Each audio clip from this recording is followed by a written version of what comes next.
How to create a project on ChatGPT app. Hey everyone, welcome back to our channel. I am going to show you how to create a project in ChatGPT app. These new features make organizing your work even easier, so make sure to watch till the end. Let's get started. First, open the ChatGPT app on your phone. If you don't have it yet, go to the Play Store or App Store and download it.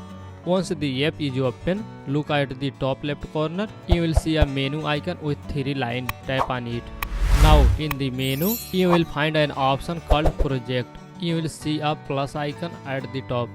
Tap on the plus icon and you will be asked to enter a project name. For example, I will type my. After entering the name, tap on Create Project and boom, your new project is ready. Now that your project is created, you can add notes, save important chats and organize everything in one place.